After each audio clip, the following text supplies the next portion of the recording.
Приветствуем наших подписчиков и гостей канала Код Изобилия. Друзья, мы вас всех приветствуем в изобилии и достатке. Сегодня в этом видео мы с вами уделим внимание храмам и церквям и поговорим о том, что же нельзя делать в храме и в церкви. Это народные церковные приметы и суеверия, которые пришли к нам от наших еще бабушек и предков. Поэтому обязательно досмотрите это видео до конца.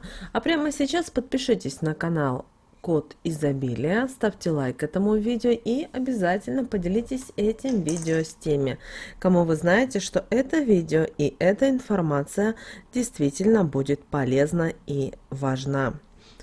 Итак, друзья, по незнанию, как правило, православные христиане часто следуют канонам и правилам, которые на самом деле не прописаны в церковном уставе. Дело в том, что многие из нас никогда не читали церковный устав, даже не имеют представления о том, что же это такое. Но все хотят быть умными и считают, что они все знают.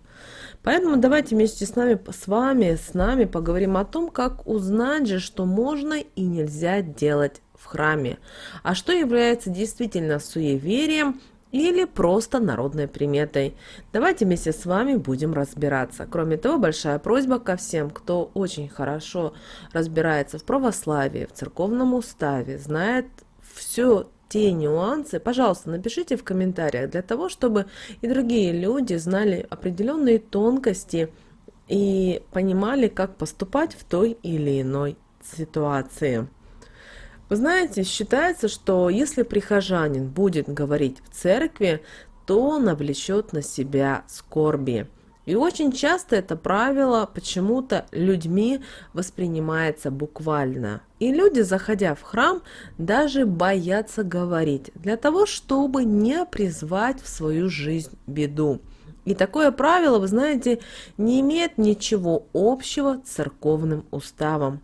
Потому что в храме Божьем разрешено говорить. Конечно, если речь не идет о каких-то пустых разговорах, о сплетнях и об обсуждениях других людей, которые отвлекают от молитвы от остальных прихожан.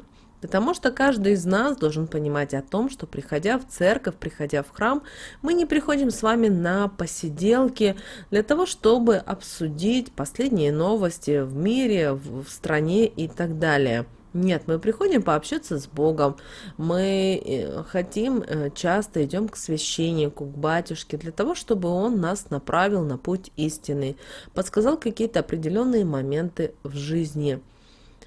Вы знаете, говорят о том, что также есть такое суеверие, народная примета, что нельзя спрашивать в церкви время. Считается, что спросить, сколько времени именно в самой церкви, в здании церкви, в храме, таким образом считается, что вы укорачиваете себе жизнь.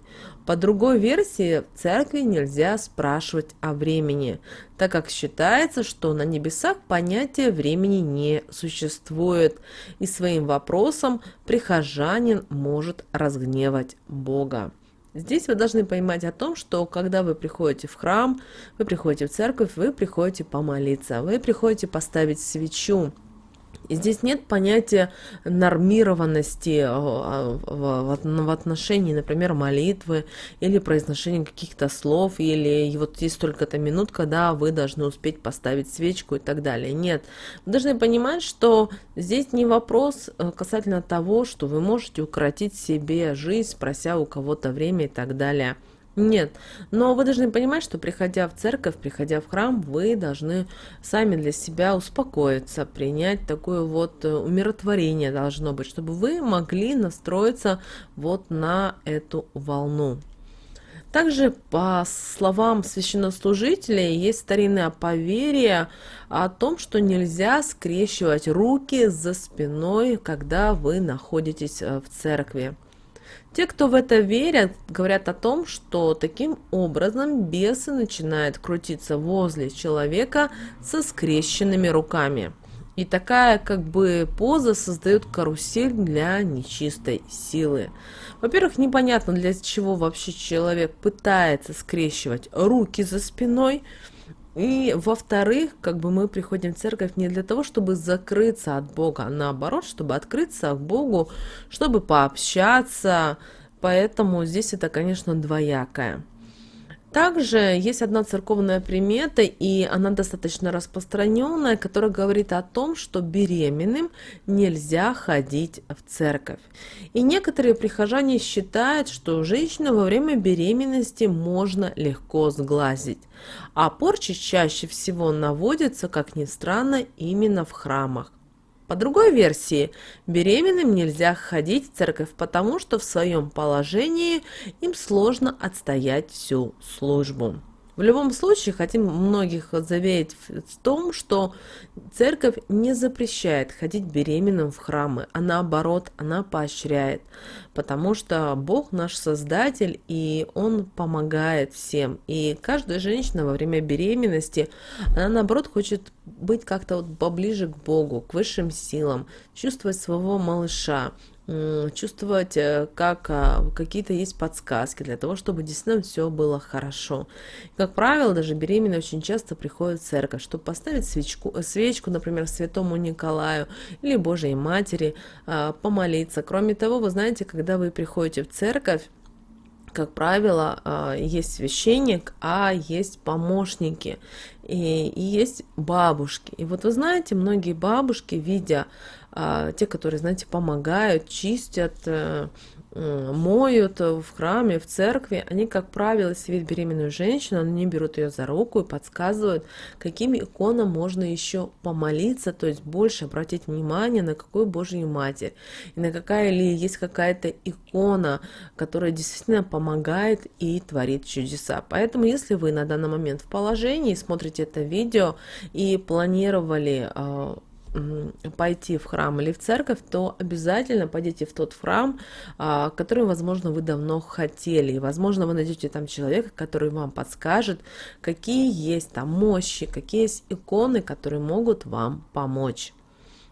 Следующая народная примета, которая говорит о том, что каждый христианин должен носить нательный крест. Конечно, церковь приветствует ношение крестика. Да, это символ нашей с вами веры, свидетельство нашего служения Господу Богу. Нательный крест он нас охраняет, он помогает нам справляться с трудностями. Поэтому, если вам необходимо его снять на некоторое время в силу определенных обстоятельств, ничего в этом страшного нет, потому что действительно бывают различные причины, когда люди снимают нательный крестик. Вот, друзья, сегодня мы хотели с вами поговорить о том, что же нельзя делать в храме. Вы должны понимать, что каждый сам для себя выбирает, что ему приемлемо и что ему можно делать.